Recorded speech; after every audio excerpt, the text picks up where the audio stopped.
Is it recording? Can you see? Yep, all good. Oh yeah, here it is. Bring your window. Zoom is quite complicated. All right, there we are. What's up, everybody? This is Colin Dijs from Deliveroo. I'm here today with Tom. We are in the ClickBank account. We're having amazing progress. We had a goal, which I set last week for this ClickBank journey, to pull in $15,000, which we exceeded by about 1,304. Amazing results so far, and we want to take you to the next level. Tom is here as well, and we're going to look at the account setup because we need to move some things around.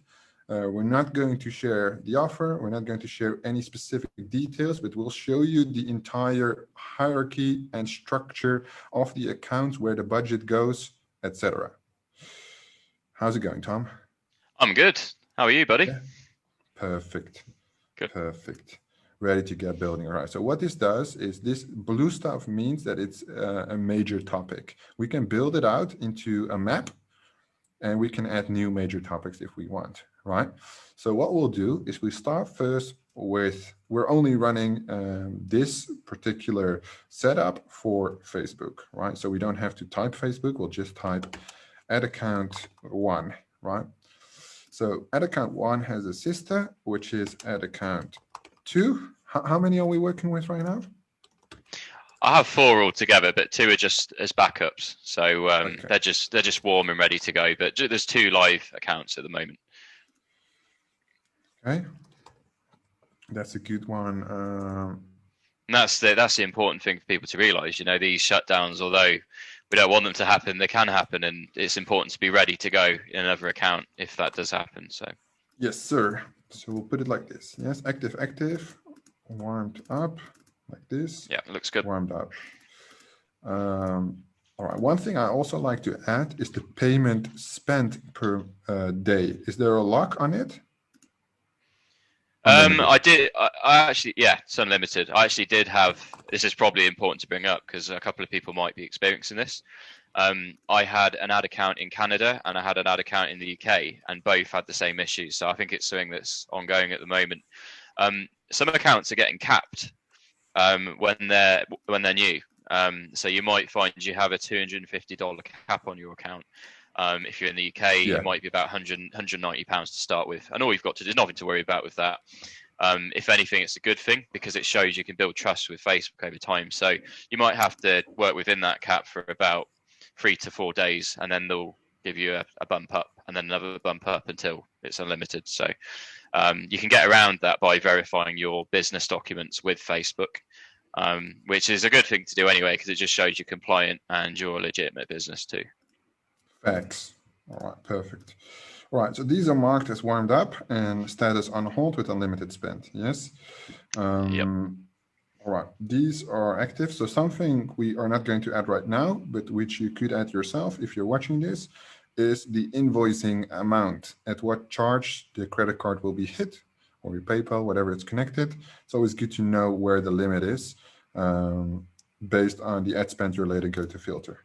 All right, one rule we always do, we focus on one vertical per ad account. Well, in our situation, that is even just the one offer right now, which is fine. And we have the 2 accounts running across 3 different ClickBank accounts, Yep. which doesn't matter, right? We're just looking at the Facebook part right now. The structure is simple. Campaign, ad set, ad. Yes, I'm going to remove this now because that's the flow. The RBO is right here. Rule-based optimization. The targeting is right here, and the creative aspect is right here. That's basic stuff. That's not important. What is important is that we split the way we run ads. This is what we spoke about earlier today, Tom, which will be very important in the long term. So what I want is I want to add one more ad account. And I want to get it warmed up. Yes. This should happen 7 days or less. Yes. So this is a new branch, which is important.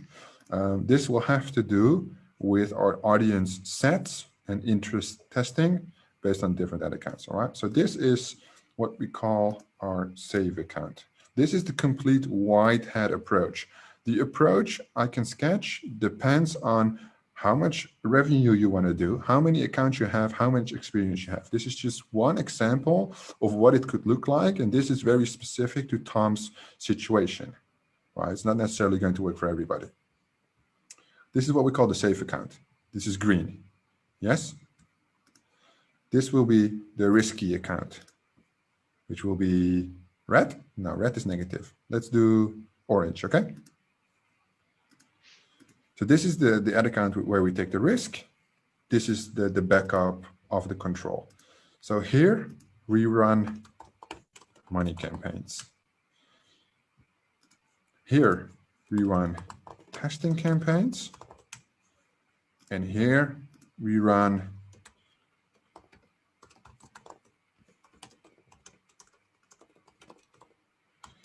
any other business campaigns, which is usually consist of the aggressive testing.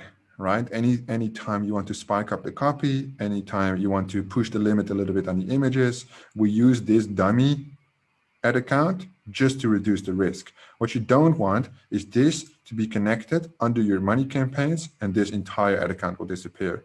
This has to be a safe haven. What you can do, if the testing of ad accounts runs for, let's say, testing campaign, what would you pull it through, Tom? What kind of time frame?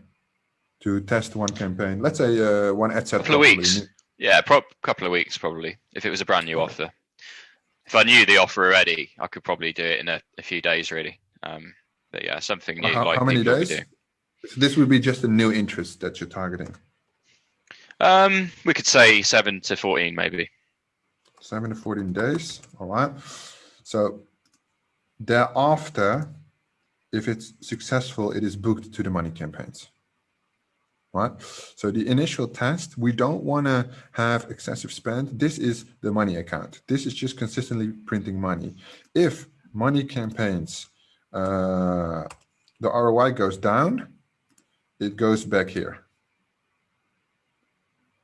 So you'll have a consistent flow of campaigns.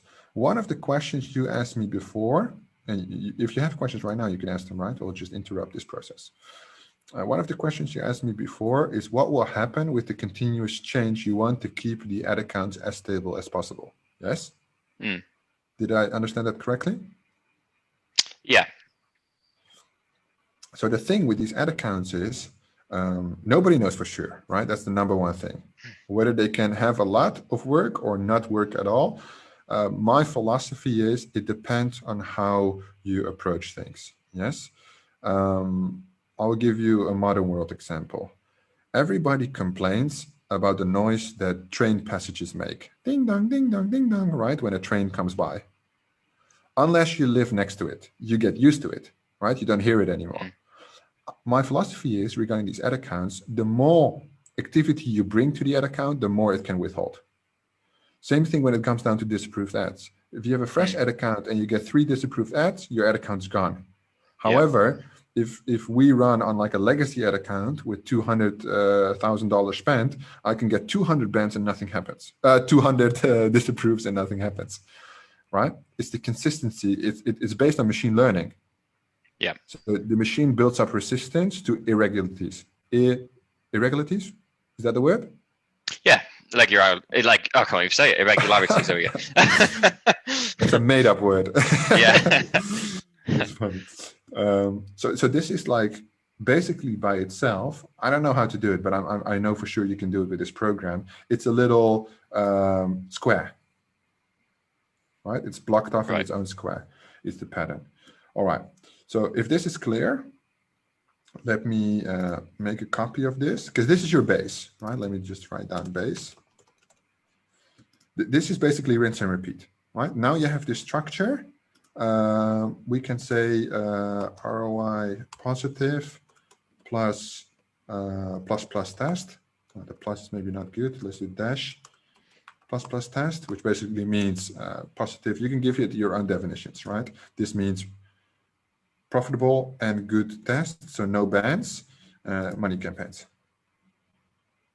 right? And it takes time. This takes 7 days to warm it up. The running of the campaigns, maybe also 7 days, and then it's pushed. So this is a continuous process where you basically push out new ad sets or campaigns, right? Either one of the two. Okay, this is the base. Oh. You just Oh dear, you just duplicated everything. Yeah, I need to duplicate it, but I need to the make duplication's for scaling, Colin, not for testing. Yeah, there we go. Let me see if I copy it, I should be able to create a brand new one, but apparently it's not letting me. But it's not a problem. I can continue this one by creating a new row, right? So this is the whole testing procedure. Yes, this is a rinse and repeat. Any questions on this so far? No, it's good. Because the more we add, the more complicated it will get. Yeah. Yes. Okay, so we spoke about rule-based optimization before, right? Please explain your understanding of the fact of it right now, because we had a previous discussion about it. Yeah, are we talking about the CBO discussion or just CPA rules? Yeah. Okay. So I just lost you there for a sec, mate. What was that? Yeah. No, I was talking the native game, but obviously we're talking about Facebook here, and it's it's the same thing, but it's just different name. Yeah. So in terms of the approach I normally go down, I'll test an ad set. No, it's about your understanding of what the CBO does. Oh, this is CBO, right? Okay, fine. It allows you to concentrate your budget into a certain audience pool. And basically Facebook is allowed to optimize as it sees fit. Based on what? Based on the algorithm. It has been less than 2 hours, Tom, when I explained it to you. Okay, go back a little bit. What did I say? So the algorithm is good, yes? That part is good. Yeah. Where do you tell Facebook on what to focus? Because you want to distribute. Oh, right. Well, the ad set level. Yeah. Perfect. Cheers. Yeah. Ad set, but what on the ad set? Well, the targeting. More up. It's at the top of the ad set. What are we talking about? Budget? No, it's budget and targeting. Goal. It's the optimization. Oh, right. Goal. Sorry. Right. Purchase events. Yeah. Sorry. I just assumed that by default. Yeah. Yeah. So yeah, all of purchase event. Yeah, and I'm doing that for all of my ad sets. Probably important to point out as well. Okay, so this is ad set optimization purchase event. All right, this is very important. Very nice one, Tom. This is good because we have actually decided not to use CBO according to the following structure. The reason being is that it optimizes based on the cash flow spent. So if you do purchase, it goes for your audiences on the different ad sets included in your campaign. It chooses the highest return on ad spend, so the lowest cost per purchase, and pushes all the budget there. We are now in the process of testing different audiences. So we want an equal distribution on the spend. If we put £200 a day per ad set, we want that £200 to be spent and not put the budget on the campaign level and distribute it to the highest ROI. However, that would be lovely. That is not the goal of the CBO test, because we want to test and we don't necessarily want Facebook to optimize for us, as the CBO cannot test the audiences properly. Right. Perfect. Absolutely, yeah. All right, so the CBO, although you were right at the end, is something we're not going to use. It is something that is important though, because we do the optimization on a purchase event, yes? And we get those purchase events from the vendor. We do, however, have the pixel, and the pixel gives us view content. Does it push back add to cart? No. And we can do button click. Yes. Okay.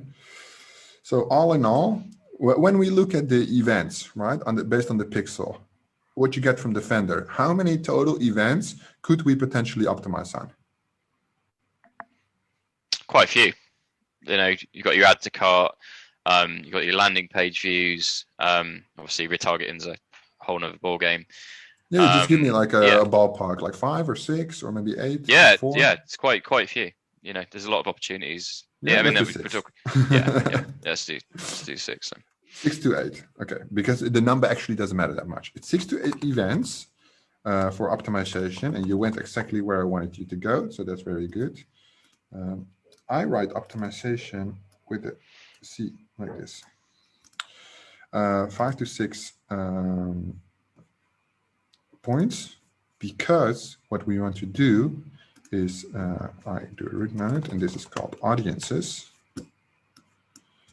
right? Bigger audiences. So this goes here. And this is very important, right? So here comes all the juicy information. And this is for us, Tom. This is the next step. Yep. We have core audience based.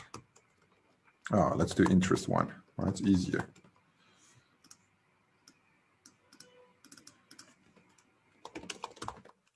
So this is core audience. Let me make it a little bit bigger for you. Is it readable? Yep. All good. Okay. So this is core audience interest one or stack one, right? If you stacked interests.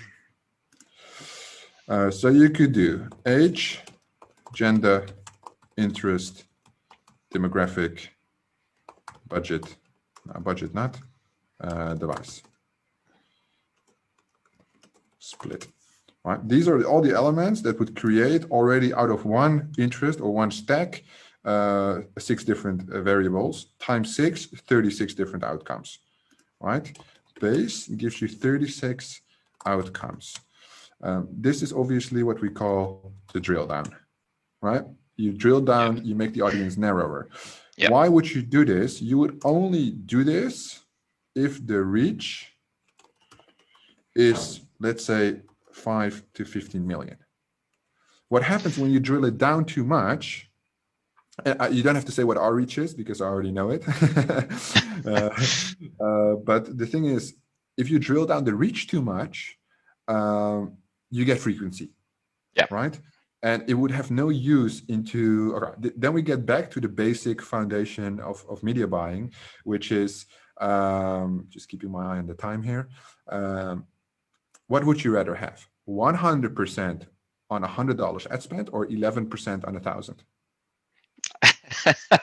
I know what you're going to say. Well, right? For me, I'd rather have the 100% ROI because I'm gonna see that money more. But you have unlimited cash flow, though. Yeah, I know. So we always choose 11% over 1,000 because it's more money. I know. Can I just throw something in there? Because ClickBank don't have the best payment terms. So if you're on a really narrow ROI, you can't expect to see that money for weeks and weeks. So it depends. It really depends. I mean, Colin's hit it spot on. It's cash flow. You've got the cash flow to make a smaller ROI, but make a little bit more money and a lot more money in the process, then I'd probably go with that. But for those people that maybe they're starting with like literally $100 a day, $200 a day, you might prefer to keep your ROI a bit higher because you're going to see that money in your bank account quicker. So that's all I'd say with that. Yeah, completely agree, Colin. But it's like the theory, right? The hypothetical part. But basically it comes down to what Tom said. If you fuck up the frequency, you fuck up the entire campaign. That's what it comes down to, and you don't want that. So then we rather stick with the outcomes or even stick with the core audience interest instead of going down the rabbit hole, because it depends on what you want to find. Is there opportunity or are you looking for opportunity? If you're looking for opportunity, don't scale down because you're just going to reduce your ROI or global profit. Okay, next. We have the infamous lookalike audience. Look-alike audience, not LLA, it's LAA. Yeah, I always do LLA.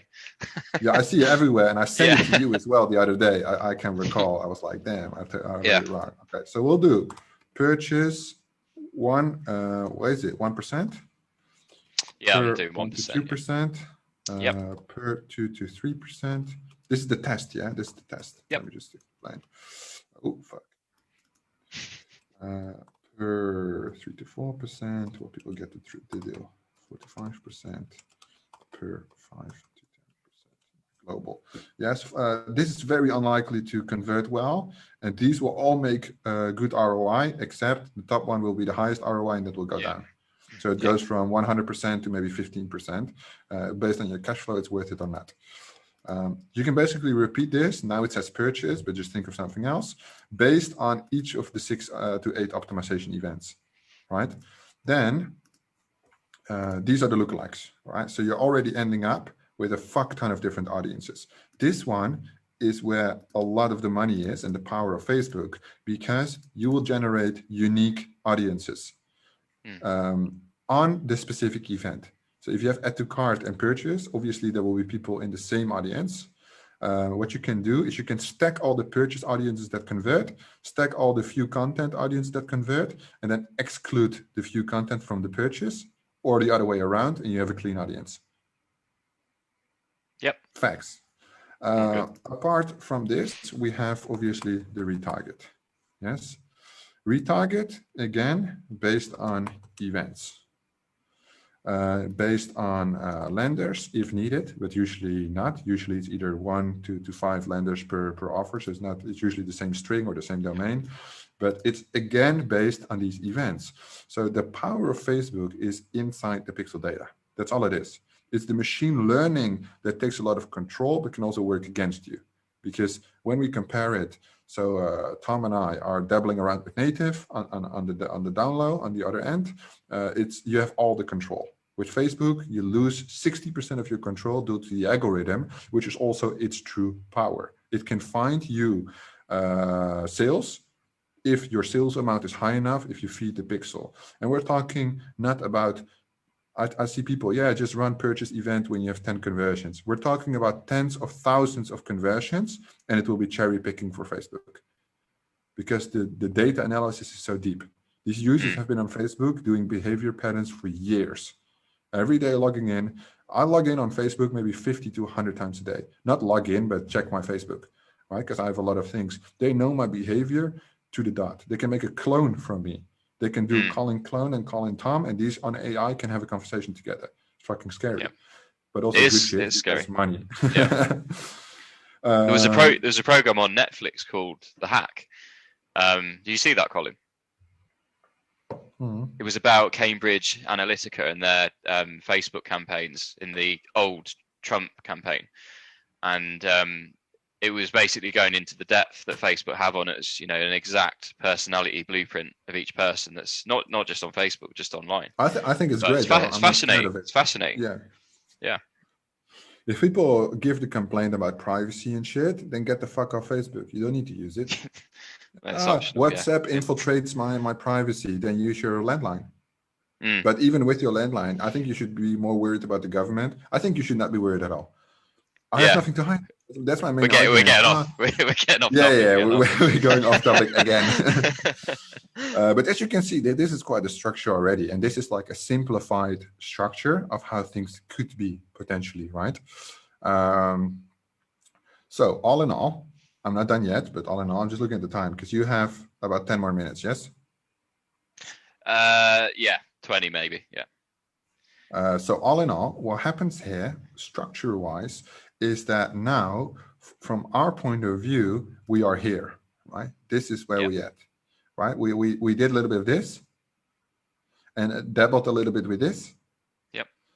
But basically, what we're looking at is that right now, structure-wise, let's say numbers, the potential required yield is maybe, let's say, 25% on what you're doing. Yeah, can I just? You're very happy. Yeah, on the one hand, you're already doing amazing. Yes. Yeah, but I can't hear you. There's more room. You can't hear me. No sound. No sound. Oh. No.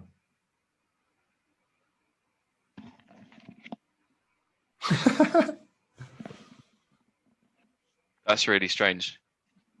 Hello? Can you hear me though? Yeah, I can hear you. Yes, you can. Yes. Can you hear me? No, you can talk, but I don't hear you.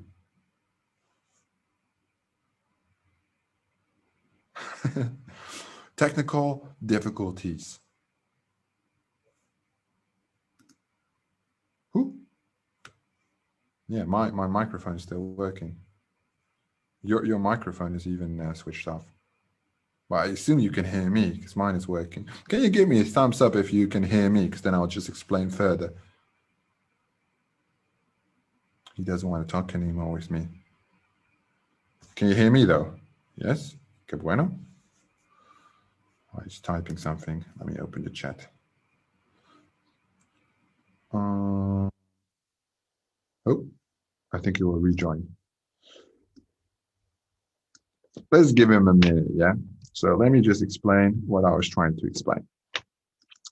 With the acquired potential yield only being 25%, there is obviously a tremendous opportunity still to get out of this campaign. This campaign currently runs at about $5,000, just over $5,000 a day in revenue, which is about $2,000 in profit a day.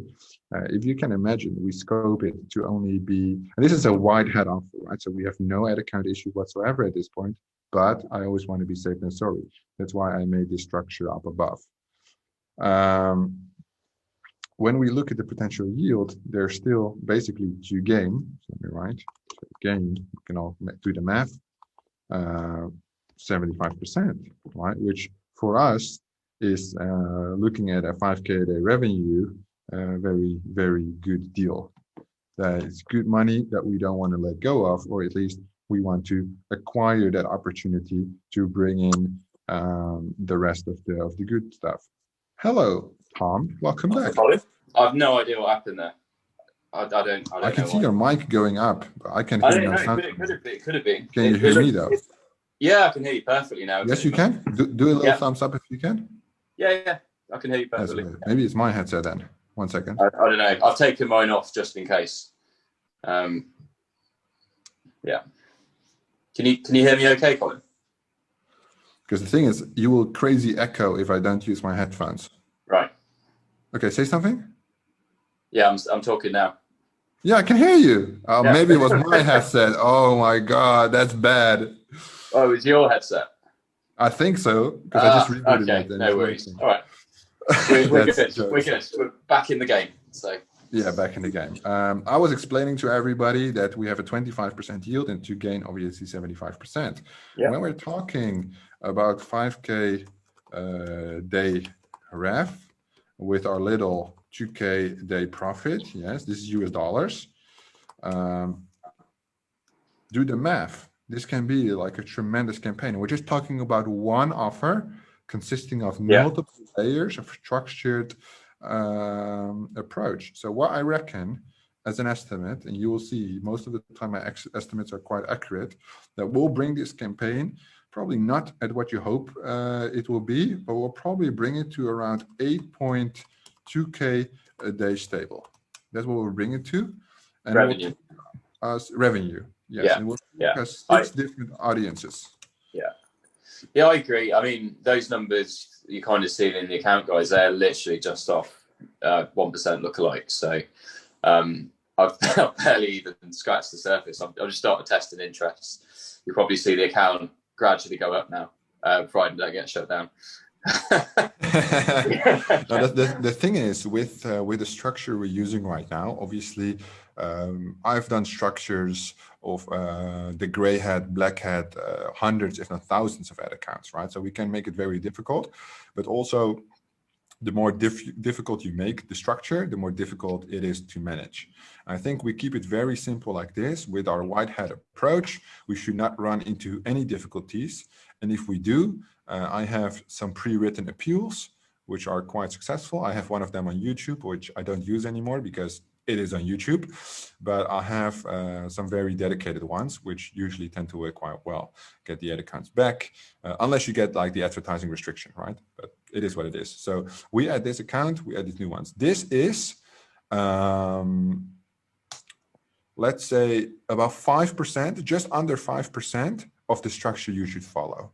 So you can imagine of what kind of structure in terms of data analysis, events, assets you build up in order to make that 100 grand per month consistently with We always use a base ROI of 30%.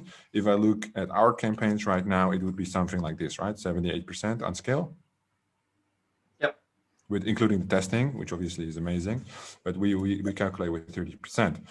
Doing this, so we did 15K around, well, with the other ad accounts, we did maybe 25K, yes, last week. Yeah, it would have been over 20K with the other account. The other account's doing between $1 to $2 grand a day, plus sometimes. So yesterday, I think I did over 5K revenue overall. So that's... So even push it then into, well, if this campaign can stretch 4 months, it would be a miracle to me. So I think it will die after two and a half months. There's just no audience, right? And that's the next step, which we already spoke about. But the next step after this would be cross-ref offers on base audience, right? Yeah. Just adding more offers to an audience that converts. Yeah, this is basically it. What do you think about it? Difficult or easy to understand? No, that's all good. It's just getting on and doing the work now, creating the audience. This part. Yeah, I mean, I can scale up the same ads to these new pools of people. So, right. Yeah. The next one we're not going to do this week probably, but the next one will be budget allocation, because you asked me today about the straight scale and about the diversification of the budgets across the ad accounts. Yes? Yeah, I did. And then I will explain that to you tomorrow, but I will explain it to everybody else next week. Because it's very mathematical, right? So it's based on a theory I have, just like the 3-day rule, just like the native CPA rule. It's based on a theory which has worked very well for me in the past. So I will teach you that, and then I will teach everybody else. But it requires some prep for me because it's like literally 100 different columns. If you guys have any questions for Mr. Tom and myself, you can find us inside the Debrew Suite, and there's a link in the description so you can check it out. Is there anything you would like to add, Tom? No, you've covered it all for now. Perfect. I hope it all makes sense. Thank you guys so much for watching, and we will see you guys in the next one.